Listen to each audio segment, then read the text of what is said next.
আসাদ হত্যার প্রতিবাদে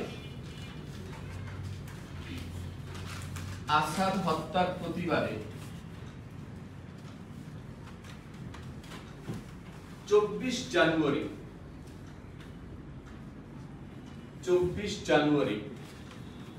প্রতিবাদ মিছিল বের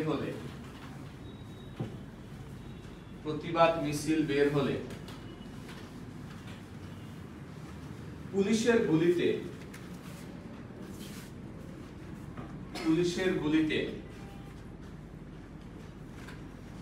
নবকুমার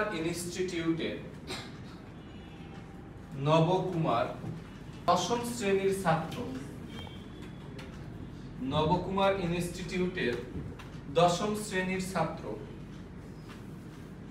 মতিয়ার রহমান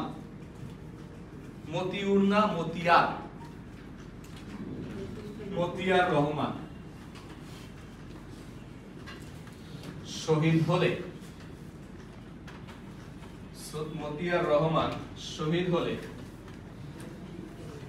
স্যাকের পক্ষ থেকে স্যাক এর পক্ষ থেকে আন্দোলনের 11 দফা ঘোষণা করা হয়।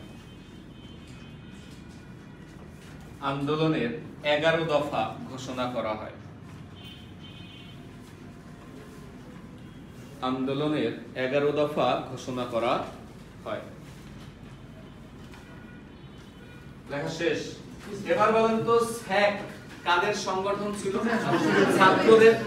তাহলে মারা গেল কারা কারা? দুইজনই ছাত্র, শহীদ আসাদ আর 4 দিন পরে মতিয়ার রহমান, দুইজনই ছাত্র।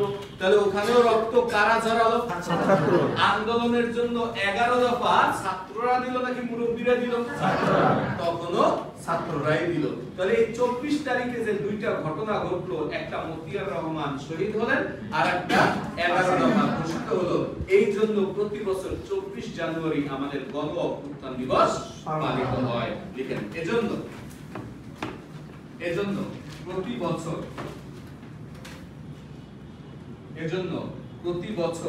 24 জানুয়ারি গণ অভ্যুত্থান দিবস পালিত হয়।